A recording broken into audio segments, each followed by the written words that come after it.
We are here, and I think it's a lovely Sunday afternoon for most of us living here in SKN. And if you're listening from the diaspora on Wind Media or through Facebook pages or otherwise, then welcome again to another and a very interesting episode of the bench meeting. Because of the time lost, I will not do any major review of the sports because my guest this afternoon is someone whom I think we have so much to learn from, someone whom I think I have learned a lot from, someone whom I think we often have those unsung heroes, persons who go out there and they give of themselves throughout their careers and still have so much more to offer. And he's one of my football mentors, if for the lack of a better expression. His name is Mr. Leroy Billy Hughes, MBE. And he's going to be joining us via Zoom. He's now working in Anguilla with the Anguilla Football Association. Billy, can you hear me? Welcome to the bench meeting.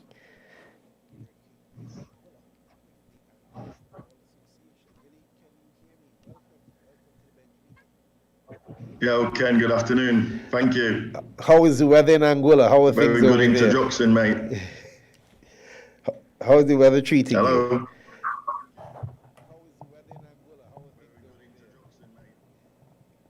Hello. Weather is sunny. Treating me fine, mate.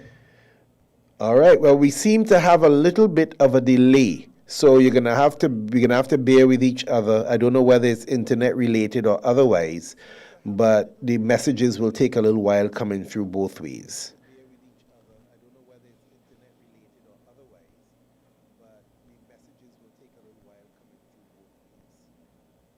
Not a problem. All righty.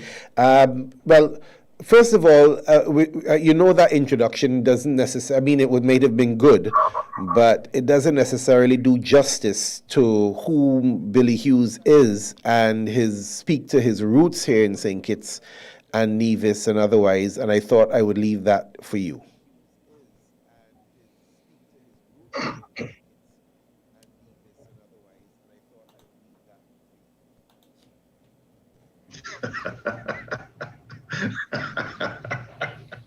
Okay. Where do I start?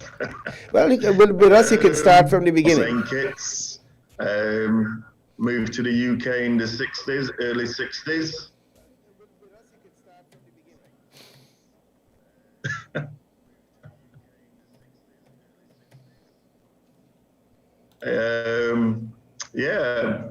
Raised in England. I have to thank my parents for that, giving us an opportunity, which we didn't waste. Served my time in England and came back to St. Kitts in the early 2000s with Sir Bobby Charlton to open the Garden Hotspur football ground.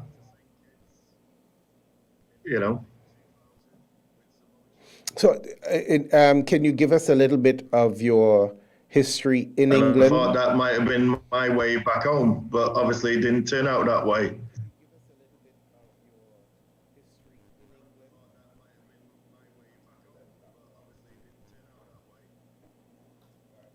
Yeah, my background in England, obviously went to university, played semi-pro football in England for a few clubs, played at Wembley a few times. Backgrounds in youth work, working with young people. Oh, I remember you mentioned, is it Moss? And while I was doing the youth work, I was part-time coaching at Man City. Moss side, is it? Moss side, Moss Amateurs. All right. Can you? Moss side, is it? I remember that. Moss Amateurs. I remember some of your stories there because you would have been participating in a lot of youth work, working with the academy at Mosside. Some of your stories there because you would have been participating in a lot of youth work, working with the academy at Mosside.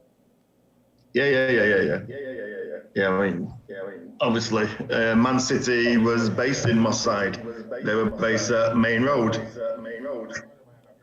So that was just down the road.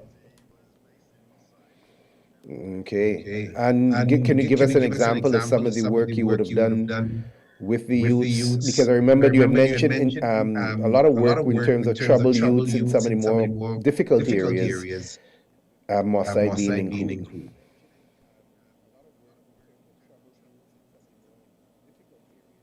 Yeah, well, at the time, I think we're talking about like probably the late 80s, early 90s. There's a load of drugs issues around the area in Moss Side with the youths. And was it only football, or were there other disciplines involved? Well, no, it was about drugs was big business for these kids. So what I did, I got between the two rival gangs and started out a football team with them. I turned their life around. And that's how Sir Bobby Charlton got involved. And what were some of the methods that you would have used to assist some of those troubled youngsters?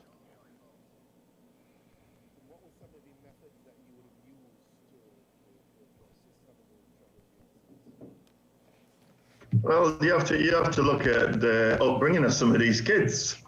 Nobody's perfect, and there's a lot of racial issues around at the time as well, still in England, that we're having to fight against. So it's just about reaching out and giving my time as a parent to these kids who was in need. I use sport as a vehicle to break down all that negative in the area, and hopefully we turned it into positive because the team was very successful. And one or two of them went on to play for Man City. So you actually give them opportunities out of very difficult circumstances.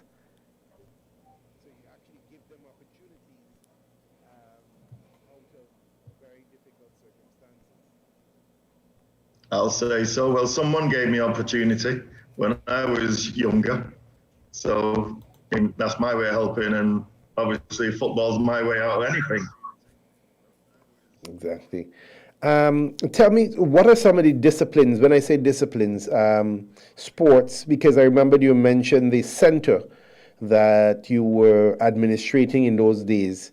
Can you tell me a bit more about the structure, how it was managed? Some of the responsibilities and the involvement of the community as well.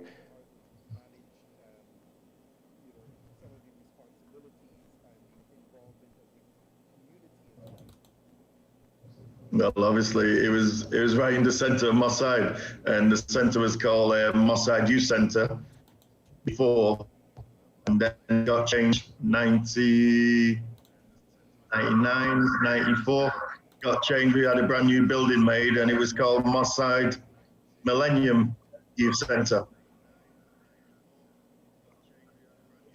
And how many persons, in terms of structure, how many persons were employed there? How many students? How many persons in the community did you guys service work for? Well, I had about 30 staff. Wow.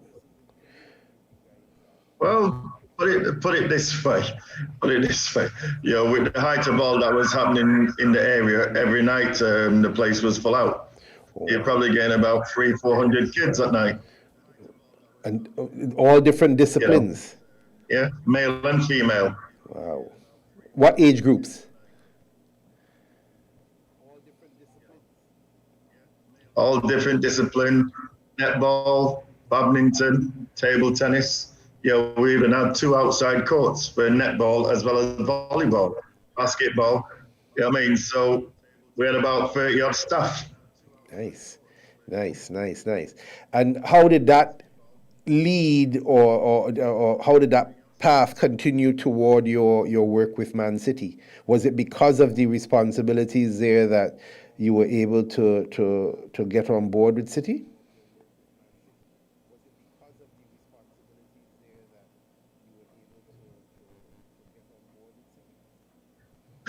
Well, actually, it was because we was at a meeting, council meeting, and 1 or 2 of the guys from Man City was there. And I got introduced to him, because I work with young people, and they was telling me about the setup at Platt Lane, which was about 5 minutes away from the centre. Mm-hmm. And they'd like me to come and have a visit and have a chat with them, and that's what happened. The rest is history, really. Well, it's obviously a very rich history, but it worked out better for yourself. I remembered when you toured, when I toured with you through Man City, you were almost like the unspoken governor there. Everybody knew you. Everybody was, wanted to and you even got involved in some discussions around recruitment and stuff like that. How did your role at City transform once you got through the doors?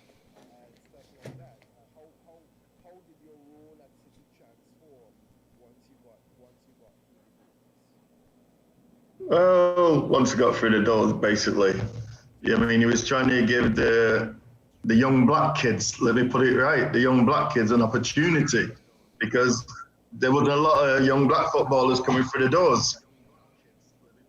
I wasn't just targeting the black kids. I was targeting the young people. And one of my main role was to be going into the schools and doing the coaching in the school and getting them out and bringing them into the academy. And that's how Phil Foden came through the system. Yeah, I was about to ask about. About Phil. I was about to ask about some of your other. He's the best player at Man City in England. Yeah, one of them definitely. Are there any other more memorable names that you would have assisted, or not necessarily assisted, because you don't necessarily want to detail all your the work that you do behind the scenes, because I know that you've done a lot of. You greet them, you ensure they're comfortable when they're coming into the academy. What are some? There's a few of them. A few of them playing in Germany. The club sold them on. There's another one playing Tozin. He's playing at Fulham. The club just sold him. Joel Latibaudier, he's playing at Swansea now. Swansea buying from Man City. But there's a few kids that's playing in Scotland and are in Europe, really. Even some of the Spanish boys that we bought from Spain, nice. Who's gone on to do better things. Angelino, I think, when Coach Congo was in England, I introduced Congo to these boys. Nice. Now Angelino is playing at Leipzig in Germany. Yeah, and strangely enough, I didn't even mention I didn't let the public know about our mutual friend and how we would have met and everything else. The current champion coach from St. Paul's, Iroy Congo Jeffers, shout out to him. But it was him being our mutual friend. He's the one that that sort of facilitated our communication until we actually met, and then we've been like peas in a pod since. So forgive me for not giving that little bit of a history. So in terms of then, how do you then see improvements that can be made? Because I know these are. Let's start small. What are some of the main differences that you see with the program that's offered here in St. Kitts versus the one that's offered in England, let's say the schools program? And we have to bear in mind that it's context we're speaking about. You're talking about millions of children versus 50,000 kids as well. So you're not going to expect the same type. But what are some of the main differences, the more influential differences that you notice?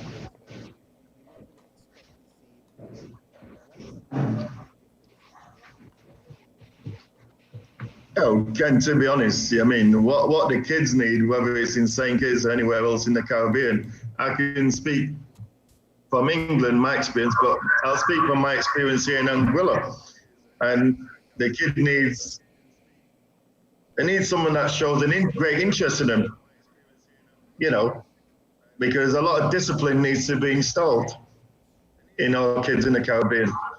I'm not here to knock, I'm here to help. And I've seen a big improvement since I've come around these kids, because I've got something to show. We've got talent. We've got talent in the Caribbean. It's giving them the opportunity to express themselves. No, I realize you mentioned discipline. Break that down a little bit more for me, because there's behavioral discipline, and then there's also the discipline of doing things consistently so as to become the best at what you do. Um, is that the type of discipline that or are those the types of discipline that you see lacking right now in Well, the I'll younger talk about players? discipline in the sports field then. Yeah, yeah,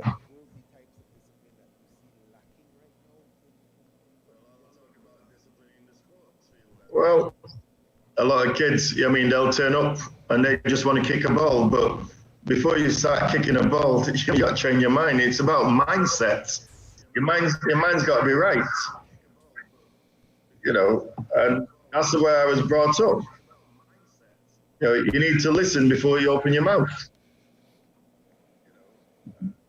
learn from the coach, learn from those around you who trying to assist.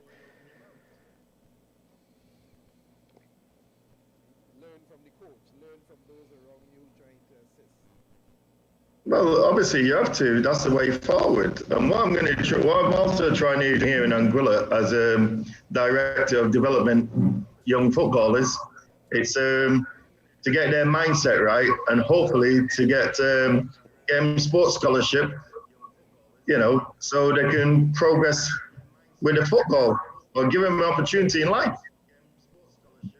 Yeah, yeah, yeah.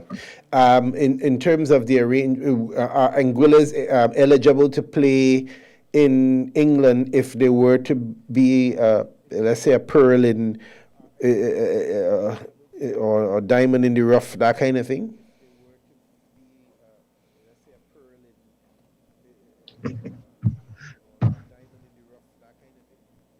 I already got that boxed off, mate. That ain't an issue. I'm going to working hard to get a younger group between the age of 10 to 15. And we can, if they're doing well around the Caribbean, we've got an opportunity to go to England, play at Man City Academy, which you visited, and play one of the academy team, just to give the boys to see what it's like and to watch a Premiership game. No, this is something that as you mentioned, the Man City Academy. I remember, I don't remember if you remember, I asking you to take a picture on the wall where they had the athlete in the center, and then they had all these, it was like a wheel kind of something, and then they had all of the additional arms, or almost like spokes coming out of it. And I thought it was very, very interesting, the information that I gathered there from that little. Can you describe for the listening public so that they can have an appreciation as to the level of input that's required to assist an athlete in achieving his or her goals from the youth level up?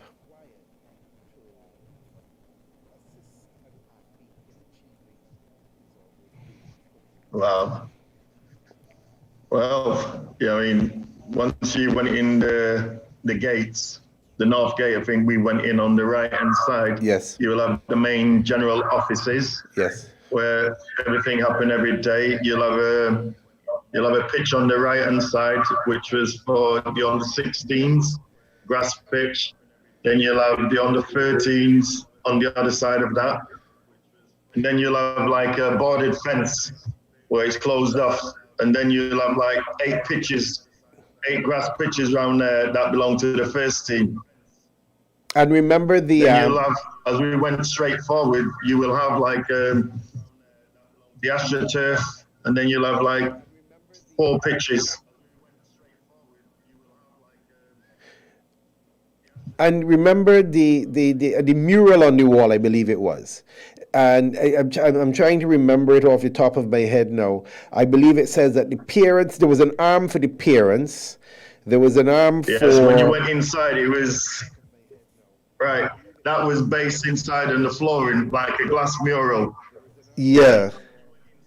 It gave a full... That was the layout of how everything is around the building, with the first team on the other side from the academy. Right.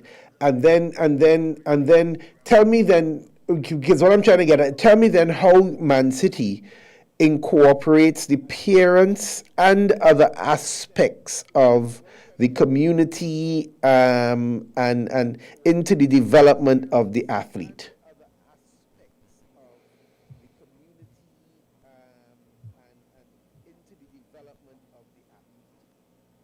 Okay, well, we have City in the Community.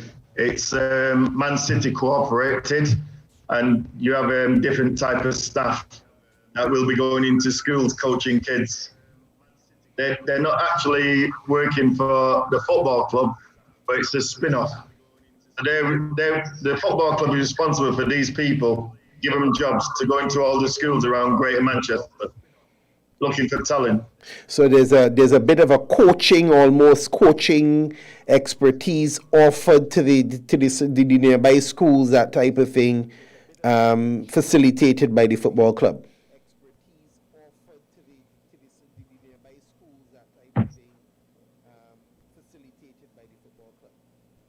Yes, but then again, don't forget, Man City has got about 7 or 8 clubs around the world. So during the summer, you will get young people, young teams coming over from these clubs, and they'll be coached by City in the Community.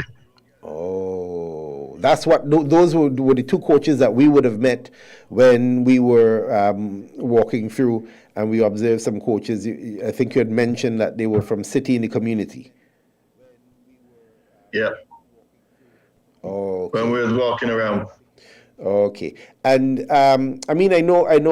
But don't forget, Digicel had a project going, and the coaches came from Dubai. They were Man City coaches from Dubai.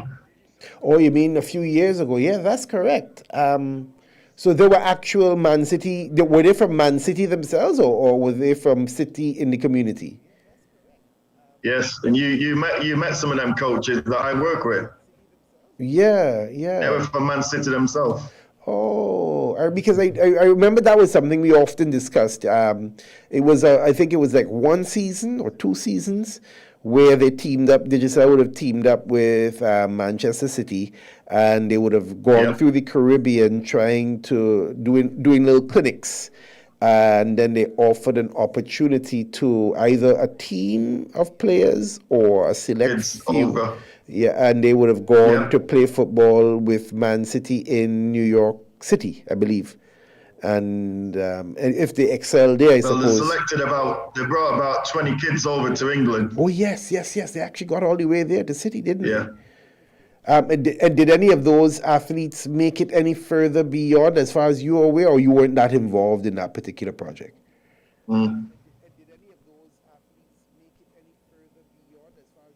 No, they didn't make it further. I think it was just an exercise by Man City. I think Chelsea tried it as well, but none of the kids was taken on board. So what is it then that what are the lessons then that corporate donors like Digicel and others who may be interested in doing something going forward, what are some of the lessons that they can learn or take away from that type? Because to me, I thought it was so exciting that you offered the kids the opportunity to be there, and maybe an opportunity to. Well, one of the lessons I've learned was from Patrick Vieira. I mean, you just got to be positive and believe in your own ability. And like I said, I've come here in Anguilla and I've seen talent already. Right, but I was speaking specifically about the Digicel program. I remember we had discussed the fact that the kids, nothing really happened for them after.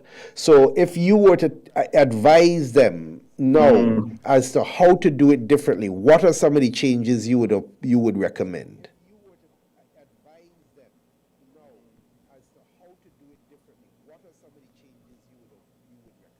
I will say we'll go around the Caribbean island and nominate the young players ourselves and get them playing as a Caribbean team, like the West Indies cricket team, and plan ahead to take them on tour. So basically, they're on show everywhere we go. And you believe that type of exposure would offer these kids more of an opportunity for scholarship and maybe even professional opportunities?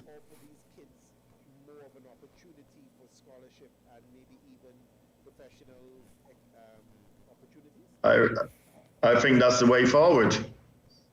I honestly think that's the way forward, and that's why I'm back in the Caribbean. I'm in Anguilla, and I'm going to do my damnest to get these young people opportunities. Yes, yes. Well, we got so much into the discussion, I didn't even say congrats to City for their Carabao Cup win today. The Lorente, I believe, settled the affair. And Yeah. yes, 1-0. 1-0. It's a win. Yeah. Just another trophy in the cabinet. I think it's your fourth in a row, actually, of this particular cup. One of the three domestic cups. So is it that City has found a cup that they have made their own? Oh. Put it this way: we've got these youngsters coming through.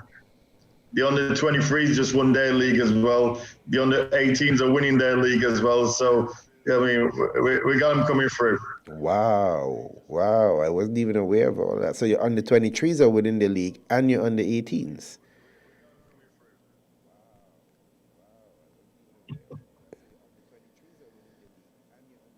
Yep. United finished halfway down the bottom. Wow. That's crazy. Made you think. No, let me ask then, because I remember you. Okay, so you mentioned Phil Foden, and one of the discussions that we would have had about him was that he didn't have a fairy tale story to where he is right now. Can you tell us, or without going into too much detail, some of the challenges he was having and how he was able to overcome and make it to where he's at now?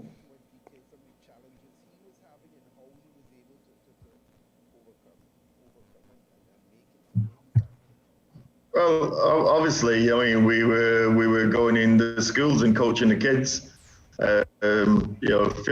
Phil came to my development centre.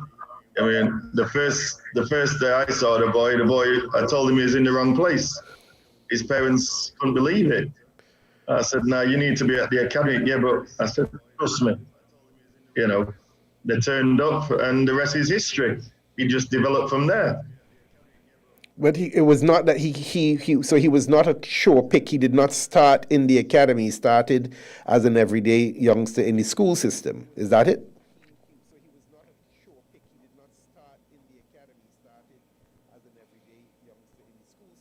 Yeah, in the school system, he came through my development centre. One night he spent at the development centre, and I was going to send him home after 10 minutes because he was that good. It was embarrassing older boys. Oh, wow. Seriously. So he definitely just needed that little bit more exposure to kick on. He was 5. Wow. And in terms of his training at the academy, there you go. In terms of his training at the There you academy, go. was that easy? Was that a easy sailing for him?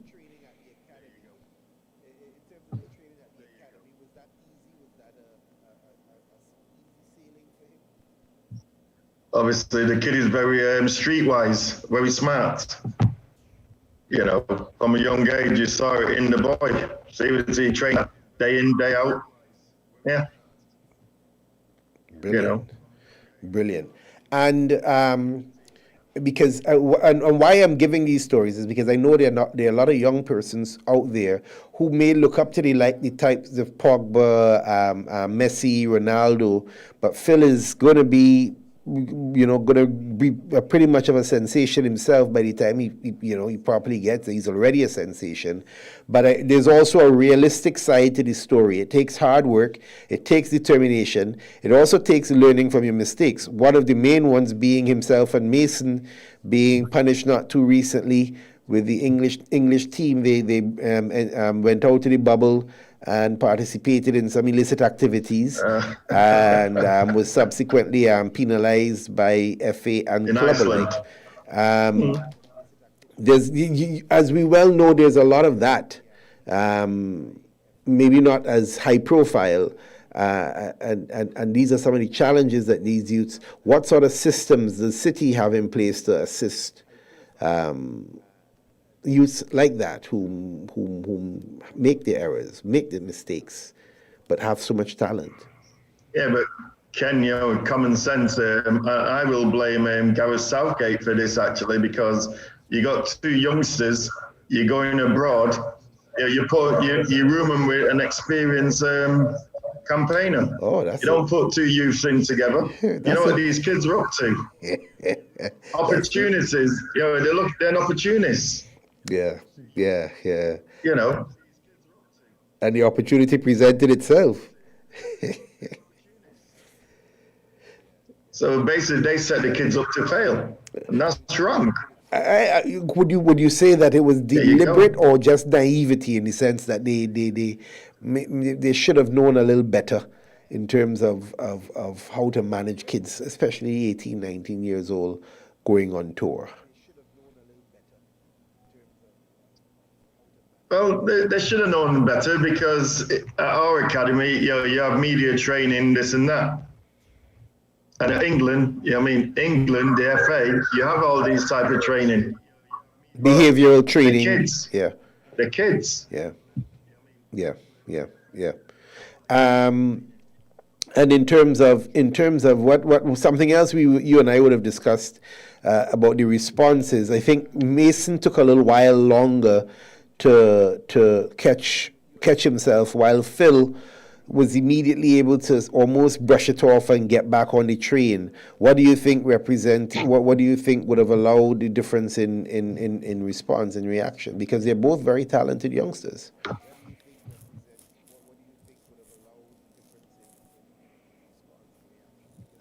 I'll be told, Mason is black. Black parents handle things differently. So you know where I'm coming from with that issue, where Phil parents happy-go-lucky, But I know the club was very strict on them both. Yeah. Both clubs are strict on them. But for Mason, I'll say parents was bang on it. They clamped down, or were a little bit more open? Is that what you're saying?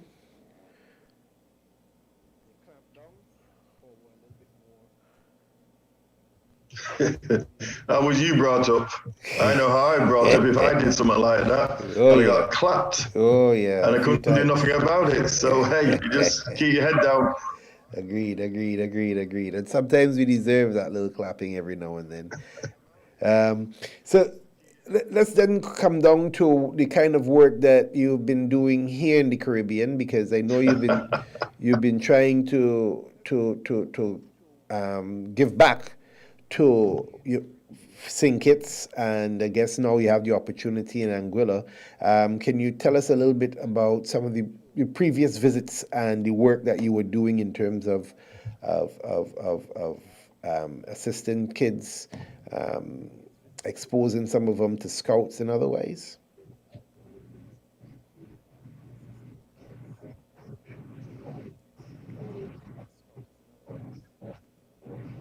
Well, obviously, St. Kitts, I was born in St. Kitts, so obviously my heart is still in St. Kitts. And when I'm on the island, obviously you've seen me coaching some kids. That's my interest. I know we've got a lot of talent in St. Kitts. And I think we should be doing a lot better. I even tried to get jobs there a few times. That didn't happen. But I never give up. But one thing I got to say, I got to thank Lenny Lake. He's putting a word for me this side as well.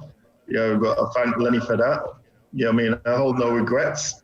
Anguilla has given me an opportunity, and I'm going to make it work for Anguilla. And I know it have worked for him, because 5 of the boys that I worked with in 2019, 2020, they were part of the World Cup setup for Anguilla. Wow. Hey, I've already stated my claim. I've done my bit. In fact, you're there now because of a renewal. They sent for you, didn't you? Because as far as I'm aware, after your first stint, you went up and you spent the majority of the initial COVID stages in Manchester. Wow. And how has it been developing there since you've been back? How has things been? Yep, went back and did a few more courses for Man City. Well, things are still the same, because we was on lockdown for a long time. And then I moved on to running a development centre in Old Trafford, but that was for Man City. You know what I mean? So, but we were just getting the kids in, working hard with them and getting them into the academy, in the system.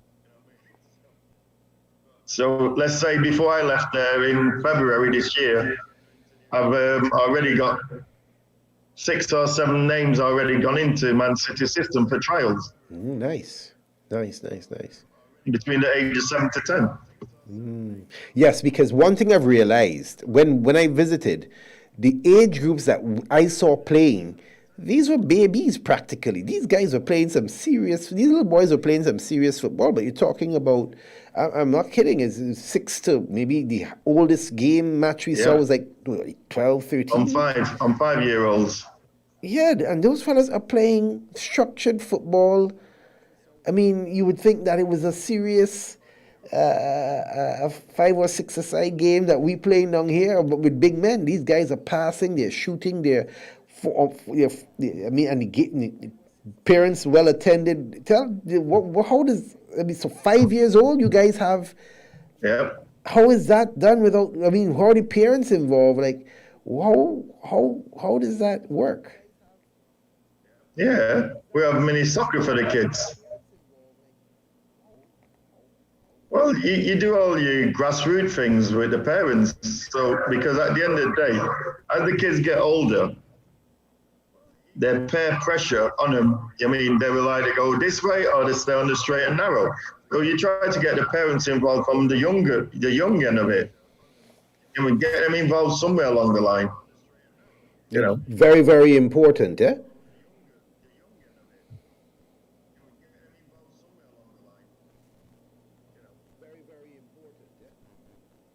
Oh yeah, very important. How is your work with parents assisted or affected children going through? Because again, I'm going a lot of these questions I'm asking based on the conversations that we would have had, and I would remembered you indicating that you would have actually had to go and speak to some parents when you realized that you weren't seeing kids showing up for training or at the academy and otherwise. How has that relationship worked for you over the years?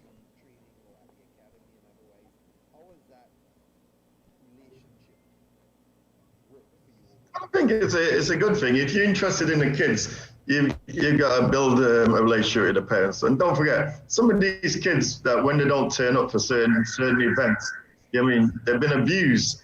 You got now to handle these situations because not all the kids are going to talk to you about these things. But when you see them in the dressing room, you see a bruise on their arms or whatever. In your head, you're asking questions, well, what happened to this boy? Because the boys are a different kid. Yeah. Or if they're quiet. So these are all part of their training. So it's important that you get the parents on board with you. And you work very hard. And have they been, as a rule, do you think the parents have been supportive? Have they generally tend to come around and be more involved?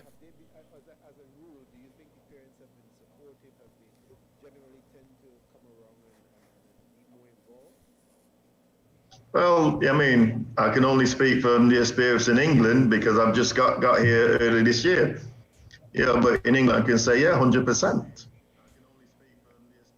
Okay. 100%. And you would emphasize that is very important to the development of the athletes.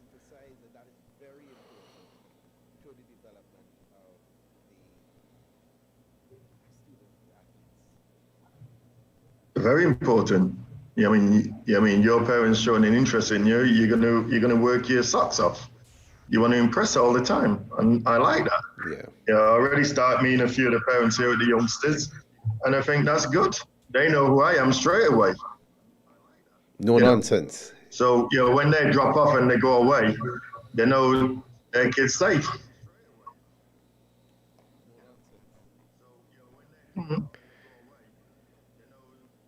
Well, okay, so just to segue a little bit,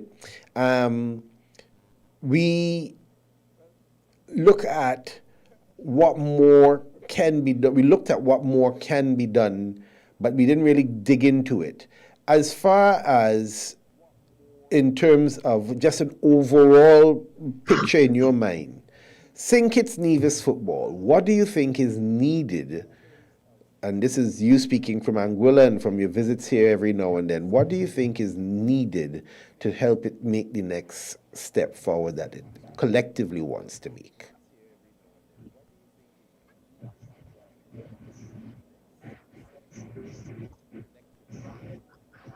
Well, I think the structure of the young people, the leagues need to be structured better. So the young kids are playing against their own peers coming through. Here in Anguilla, you got 13-year-olds playing in the men league, and that's wrong. Male and female, that's wrong. They've got to have their own league so they can develop. Do you think it's because of the lack of numbers there, maybe?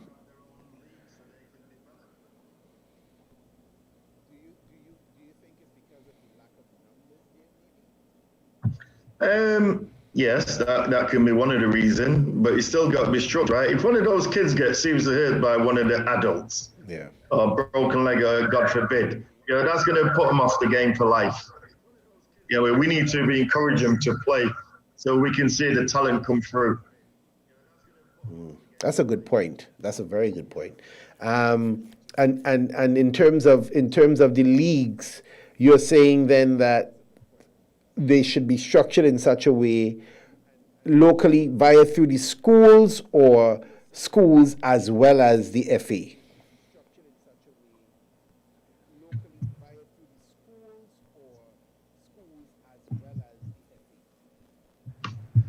Well, obviously, you're in school, you're in the government environment. The schools have got their PE and whatever, so they'll be playing games on whatever. They'll probably play against the local schools.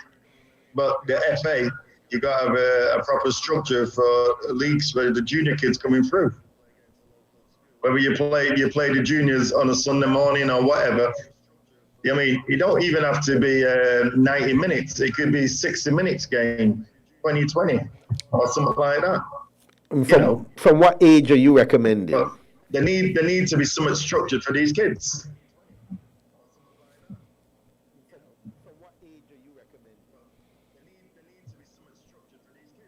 It just depends. Let's say between 9 and 12-year-olds. So you'll have under 9s league, under 10s, 11, under 12. Because once you get to under 13, you can play 11 aside. You start playing 11 aside from the age of 13. So the under 13s, you got your under 9s league. They can either play 9 aside, 7 aside, or 5 aside, or 6 aside. Seriously. So you don't need as many. You're having a look at all the kids and you're watching them develop. More touches on the ball for the younger end. Seriously, you don't know what could happen at the end of the day. You can have a Phil Foden or Mason Greenwood or Marcus Rashford here. Who knows? Give them the opportunity to develop properly. So you're suggesting smaller sided games for the younger ages. Just ensure that they play against their own age group and have a system outside of the government system. Yep.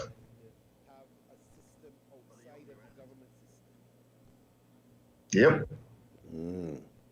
And you say start at 9, under 9 go up.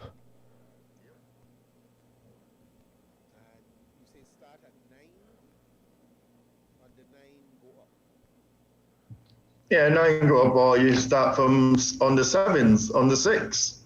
Okay. On the 6 you can play 3-a-side, 4-a-side. Or make it more competitive for them so they get accustomed to competition from a very early age. But as the different ages, you have to work with different size balls as well for the younger ones. Yes, I noticed we have been over the last few years trying to utilize the smaller balls, the size 4, for the younger children. Um, I believe they convert to the size 5 at around the 14, 15 age. I don't know if that is. I'm not certain how that works, but I noticed there has been a concerted effort to use smaller balls. Age 13, from 13 upwards. From 13. From 13 upwards. Okay, okay. All right, and then just if you want to briefly tell us about your involvement in other sports and your knowledge of other sports, and if there are ways in which you can assist or contribute persons in other disciplines via your connections from the work you've done in England.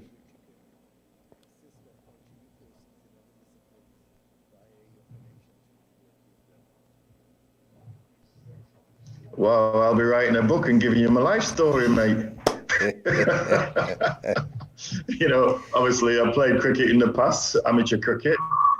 But my elder brother, he was a cricketer in the family, but he's no longer with us.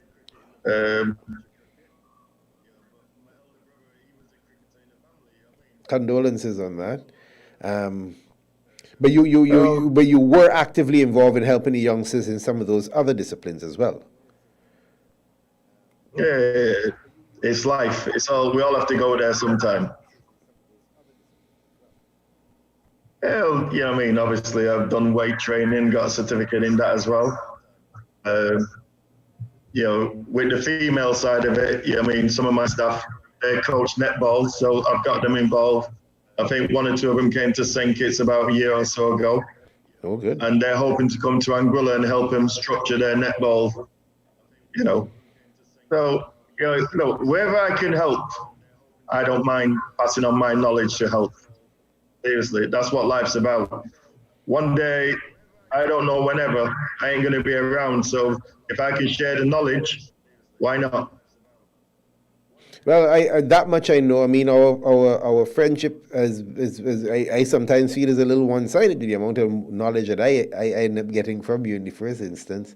But I'm also glad to know that, and let the public know that you've made yourself available if anyone wants to sort of make helpful connections with clubs in the UK. I know that you do have a very vast array of connections, and your black book is about as thick as some encyclopedias. And persons do respect you for the work that you have done. Many persons. Just my short period of time with the work, for persons who may not be aware, I would have visited Billy about a year or two ago, and the amount of respect he has garnered over the years, from speaking from the academy director all the way up probably to the assistant coaches and stuff like that, the groundsmen, the staff, the person who cares, the pitches, the lady in the lunchroom who prepares the meals for these stars. They all speak very highly of him, and they all seek his advice in terms of how to assist. As he did mention, he assists primarily with persons of color. I guess almost as a liaison officer for City in that regard, but in terms of the lives he's affected and the individuals he's been able to assist, it goes far beyond color boundaries and racial boundaries. And as he has also said, he is constantly giving back, whether it is something as simple as a pair of socks to his invaluable advice. And he's currently, Anguilla is benefiting currently from his expertise, from his experience, and I would like to, say thank you to him and for being here with me this afternoon, despite the challenges. And I also would like to indicate that don't close the door yet on SKN and your ability and willingness to assist with our projects here, whether it be football or otherwise. because I believe that you still have a lot to offer. And especially on the administration side of things, because you've been doing a lot of work behind the scenes, and a lot of it, the hard work is almost like a duck. You see it on the top of the lake, but then the feet are persistently paddling below at an extremely fast rate.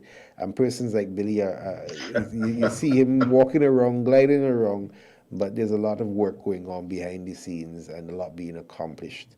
So thanks again, Bill, for joining us, and thank you for the audience who stuck through. I know that the difficulties in terms of the delay in audio was a bit challenging, but I still think that the information being shared is extremely helpful, and I do hope that at some point in time or the other we can redo this again, Billy, and maybe under better circumstances, and that our communication could be a little, because there's so much more questions I wanted to ask. I wanted to ask about your impressions of the Super League. I wanted to ask your impressions about West Indies cricket, because I know that you were involved and you had met a few of the cricketers back then. So there's an extensive conversation that I know that we are still to have. So I want to say thank you for being here again, and thank the audience once more for joining us this week on this edition of the Bench Meeting. And next week, again, we'll have another exciting guest. And it really is sort of developing into an information powerhouse of a program, especially when we have guests such as Mr. Leroy Billy Hughes, MBE. I like to throw that in there all the time. So thanks again, Billy. Thanks again to our program directors behind the scene. Thanks to our audience once more. And I would like everyone to have a very, very enjoyable Sunday afternoon, and see you again next week on the Bench Meeting.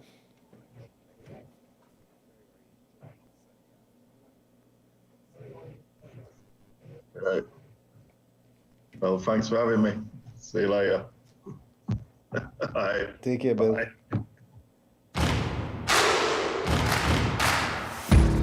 For real and unbiased sports news and reviews, from cricket to football and everything in between, with in-depth interviews from your favorite sports icons, check out The Bench Meeting, hosted by Kenneth Bob, on Sundays from 4 to 5 p.m., only on Win Media SKN.